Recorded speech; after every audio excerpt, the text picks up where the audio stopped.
Salve, salve, torcida vascaína, família vascaína de todo o Brasil, de todo mundo, beleza? Mais um vídeo marcando tempo para o canal, para falar do Vasco, sempre do Vascão, hein? Hoje com notícias bomba novamente, falando sobre reforços do Vasco da Gama e sobre saídas do Vasco. Vamos atualizar os assuntos que estão bombando no mundo vascaíno. Também, é claro, vamos comentar um pouquinho sobre esse jogo super difícil, né? No Morumbi, contra o Santos do Neymar. Mas antes de mais nada, por favor, quem não está inscrito, se inscreva no canal, deixa o like no vídeo, ativa o sininho para as notificações dos novos vídeos do Templário. Isso é claro, se fizer sentido para você. Sem enrolação, entrando direto logo no assunto reforços, né? O nosso diretor executivo, como é de conhecimento de praticamente toda a torcida do Vasco, chegou no Brasil, desembarcou no Brasil para passar as notícias tete a tete para a diretoria administrativa do Vasco, para o presidente Pedrinho, já voltou imediatamente para a Turquia, isso mesmo. Por quê? Porque o Vasco conseguiu vender o João Vitor. Sai, João Vitor, ninguém quer você. Até vendeu por um valor razoável, né? Não conseguiu vender pelo valor que comprou, porque coisas de Alexandre Matos, né? Gosta de pagar caro por baranga. Mas, enfim, voltou às pressas para a Europa, foi direto para a Turquia, para ver como é que está a negociação com Carlos Cuesta, o zagueiro, né? Aparentemente, o Vasco e o Galatasaray tudo certo, tudo acertado, em relação a empréstimos com obrigação de compra.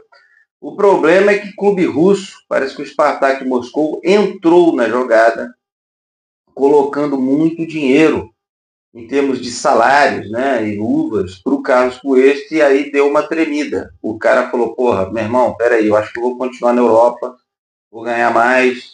Enfim, Admar Lopes chegou lá para acelerar a negociação, até porque a gente perdeu o zagueiro, né, então a gente precisa repor o quanto antes. E seria uma reposição muito interessante, um jogador sul-americano, com sua carreira praticamente feita na Europa, quer dizer, com a base forte, né, com todo um conceito de futebol moderno, e sul-americano, que é muito fácil de se adaptar ao futebol brasileiro. Nossa Senhora, que ele venha para a gente subir o nível de qualidade da nossa zaga, né? Lá na Turquia também o Vasco estaria negociando com um volante, né, que atua como segundo volante ali, primeiro volante, segundo volante, que é o Jean Onana, camaronês, né, pouco rodado, mas jogador de conhecimento do Admar Lopes, porque ele foi quem negociou, né, a ida para a Turquia quando ele era do Lille. Né? Então, assim, é um jogador que o Admar conhece, o Admar apadrinhou e já negociou inclusive transferência dele. Então, assim, é um jogador que poderia vir também, vamos dizer assim, junto com o Carlos Cuesta, né? Tem um pouco de dúvida essa questão de que o jogador camaronês, né? A questão de adaptação do futebol brasileiro, eu não sei. Assim, joga bem pelos vídeos, eu vi que poderia contribuir, mas a gente está com o Cauã Barros de volta, que joga na mesma função, né? Retornou do empréstimo. Eu acho que trazer mais um africano poderia ter esse problema de adaptação, igual está tendo com o Lloyd Augusto. Fico com dúvidas. O Carlos Cuesta, sim, é fundamental a vinda desse jogador ou outro. Né? Se não der certo, que feche logo com o outro. Afinal de contas, o Admar estava negociando com 4, 5 nomes para a zaga. Beleza?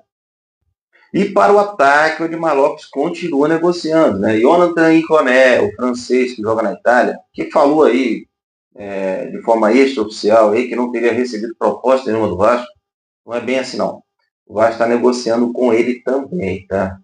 Eu não sei ainda, igual já afirmei em vídeos anteriores aí, se ele seria um jogador para vir caso o Ryan seja negociado. O Vasco estaria tentando casar, venda casada, né? Vendi o Ryan pelo aquele valor absurdo, a partir de 150 milhões de reais para cima. Já tem gente que falou até mais de 200. Traz o Iconé. Ah, não vendi o Ryan? Deixa o Iconé para um segundo momento, para o ano que vem, para a janela de final de ano. Essa é a mais pura verdade. Eu acredito que seja essa a estratégia do Vasco. Vendeu o Ryan, traz o Iconé. Não vendeu o Ryan, não traz o Iconé. Entendeu? Além desses jogadores, o Vasco também estaria negociando aparentemente um centroavante. Porque o Ryan parece que prefere jogar de ponta. Mesmo se ele ficar, ele quer continuar atuando pelas pontas. Então o Vasco aparentemente tentaria trazer um centroavante. E tem o Luan Cândido, né, o lateral esquerdo, reserva do Grêmio, que não está bem no Grêmio, que estaria ficando disponível e o Vasco estaria interessado. Talvez porque o Victor Luiz perdeu muito espaço com o Fernando Diniz, né? E ainda tem essa possibilidade da venda do Lucas Piton. Né? Ainda continua essa possibilidade. O Milan parece que reforçou sua lateral esquerda lá, pagou caro para um jogador. O negócio pode ter dado uma esfriada com o Lucas Piton. Mas existem outros clubes interessados. E se colocarem a multa lá, algo em torno de 5 a 7 milhões de euros, aparentemente o Vasco topa fazer negócio. Então, eu acredito também que o Luan Cândido seria uma espécie de reposição, né? Não seria a reposição que nós gostaríamos, mas estaria naquela estratégia assim, vender o Piton, Luan Cândido, né? Mesmo o caso do Ryan, vendeu o Ryan e Coné. Tô achando que é mais ou menos por aí. Mas vem centroavante, hein? Vem centroavante. O Admar Lopes está tentando isso aí.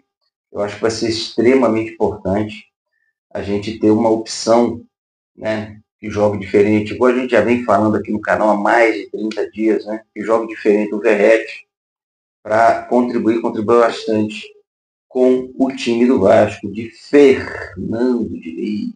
Para fechar o vídeo de hoje, vamos falar aqui do Vasco e Santos. Santos e Vasco no Morumbi. Né, no Morumbi.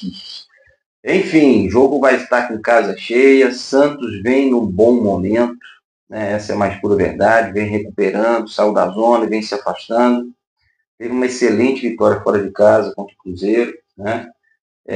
Vem embalado. Neymar de novo aí com a seleção brasileira. Vai ser um jogo muito difícil. Né? Muito difícil. Mas, diferentemente de que muitos vêm comentando aí, né, no mundo vascaíno, não ter Verratti talvez seja o grande trunfo do Vasco para essa partida. Né, porque o Vasco vai precisar jogar em contragolpes, né, em jogo de transição, em um jogo com mais velocidade. E eu acredito que o David, que vai ser provavelmente o substituto do Verratti nesse jogo, vai contribuir mais com essa questão da movimentação, fluidez da bola para um lado, para o outro, né, para o Vasco poder tentar surpreender num jogo de transição contra o Santos. Vamos ficar atentos nisso aí. Não que seja o David, mas seria um jogador mais para esse estilo de jogo que eu gostaria de ver, né, na contratação de Admar Lopes para revezar com o Verratti. Jogador que saiba jogar mais fora da área.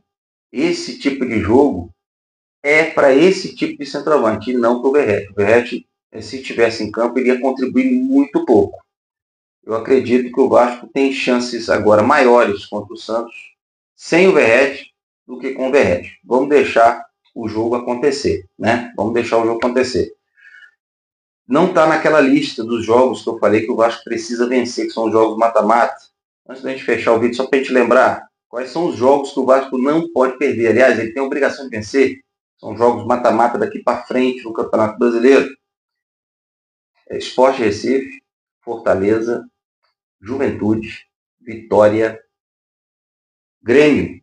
Esses jogos e o Ceará, né? Esses jogos, para mim, são jogos mata-mata que o Vasco precisa matar ou vai morrer. Essa que é a mais pura verdade, tá? Aquela continha que a gente sempre faz para a gente fechar o vídeo aqui, né? São 21 jogos ainda no Campeonato Brasileiro. O Vasco precisa de 9 vitórias e 2 empates. 9 vitórias e 2 empates. Então, das 9 vitórias, eu já elenquei 6 que o Vasco precisa vencer. Ele ainda precisa de mais 3 vitórias além desses 6 jogos, sendo que o Vasco ainda tem 2 com o Juventude, bota 7. Ele tem que vencer mais 2. Essa é a mais pura verdade, Vasco. Vamos acompanhar isso aí e começar a fazer a matemática.